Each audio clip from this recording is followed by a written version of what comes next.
Alright, my fellow agents, welcome back to the Gaming Brigade, and over the last 3 or 4 weeks I've been receiving your messages here at the channel asking me to put together some builds based around the core strength gear set that you could use in the open world, missions, let's say you're running escalation, retaliation, all that good stuff. Now with that being said, it's very important to mention, and this is something I've said previously, but this gear set is kind of like a jack of all trades, a master of none, because a striker build is going to hit much harder. One of your typical skill builds is going to be much better for skill damage. However, for those of you out there who are looking for those hybrid builds that can get you a ton of armor, you're going to get a bunch of weapon damage and some skill tiers as well, this is definitely the gear set to get you there. So today I want to give you a few variations I recommend trying out.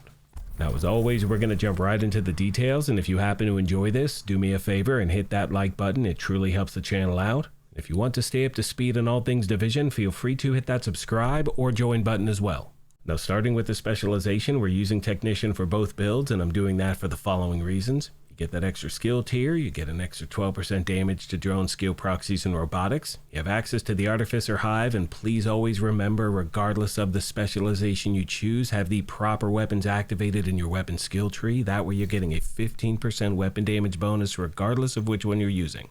Now when it comes to your primary or secondary, you can use any damn weapon you want, it doesn't matter. For this build, for my primary weapon, I'm using the Big Alejandro. And as you can see, it has the Talent Cover Shooter, where every bullet fired while in cover increases weapon damage by 1% up to 100%. The bonus is going to last for 15 seconds, and not only that, getting a kill with this weapon while in cover resets the duration. That's very important. At the very bottom, you can see they say the bonus damage is cancelled by reloading, swapping weapons, or exiting combat. And the main reason I reference that is because I know a lot of players out there, including myself, anytime there's a break in the action, we tend to reload the weapon, and you do not want to do that with this weapon, otherwise you're going to be resetting that duration non-stop. So just pay attention to that detail, and just really keep your foot to the floor and empty the tank.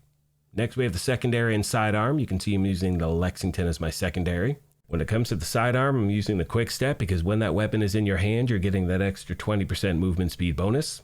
Now moving on to the gear itself, you can see we're running 3 core strength, 1 Brazos, 1 Petrov, and the Ninja Bike messenger bag, which is what we're starting with. And we've chosen this for 2 main reasons. First of all, you get all 3 core attributes. Secondly, it has the Talent Resourceful. Slots in with any equipped gear set and or brand set item to fulfill a requirement towards unlocking a gear set's bonus.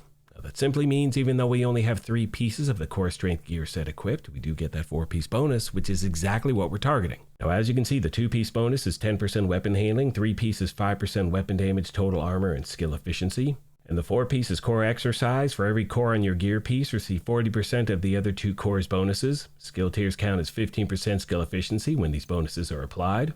However, because we have a piece of core strength equipped as the body armor, we have access to the Talent Inner Core, and that is going to increase the percentage of the bonuses you receive from the other cores from 40 to 75%. That is exactly why I only have 2 armor cores, but I'm sitting at 2 million armor.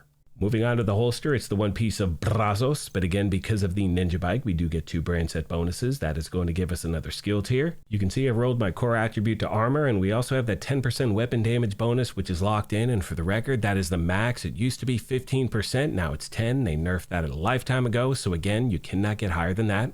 Next, we have the knee pads, 3rd and final piece of core strength. Last but not least, we have the gloves. It's the 1 piece of Petrov, but once again, because of the Ninja Bike, we do get 2 brand set bonuses, which is 10% LMG damage and 15% weapon handling. These also have that middle attribute, 8% damage to armor. As far as the skills are concerned, for this build, I'm using a combination of the Reviver Hive and the Fixer Drone, and once again, having those 3 skill tiers on this build, you're going to see a huge difference in the performance of both of those skills.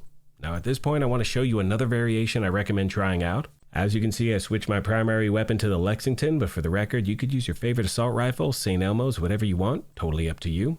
Then switch the gloves to a piece of unit alloys. That is going to give me an extra 5% rate of fire and 20% assault rifle damage bonus. And finally, I'm going to switch both of my skills, one of which will be the Crusader Shield, just in case things get sideways. And remember, because we have the Technician specialization equipped, we also have access to the Artificer Hive. That is going to greatly increase the shield efficiency and duration. One final thing I'd like to mention really quick is that in the gameplay footage you're about to see, I do not have any global modifiers active whatsoever, and the main reason for that is to ensure that whenever you see this build, you know exactly what it can do without any special events going on.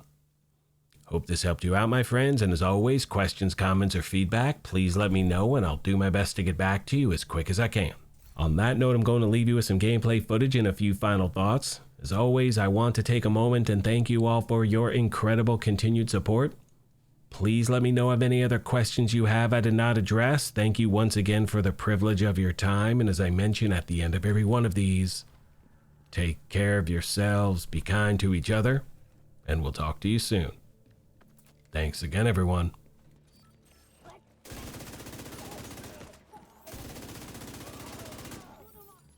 Hello once again, my fellow agents. I hope you're doing well on this fine day. Pardon the head cold. I'm still trying to get over being sick, but hopefully I don't sound too terrible. All right. You heard me mention earlier, when it comes to your primary weapon, you can really choose anything you want because of this gear set's versatility. Let's say you want to use the pestilence, go for it. I'm not going to stop you. But always remember, this is not going to hit as hard as your regular pestilence build. You know, I posted three of them yesterday. This is not going to hit as hard as one of those, but if you want that level of armor, weapon damage, and, skill efficiency, this is the gear set to get you there. And as I leave you with the gameplay footage, once again, remember, this is just a template. The most important thing is to take your time, make a build your own, try out different variations, and stick with the one you enjoy using. That's all I got for this video, my friends. Thank you once again for everything, and I will see you in the next one.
Give him an earpiece and get him on comms. Declining backup request.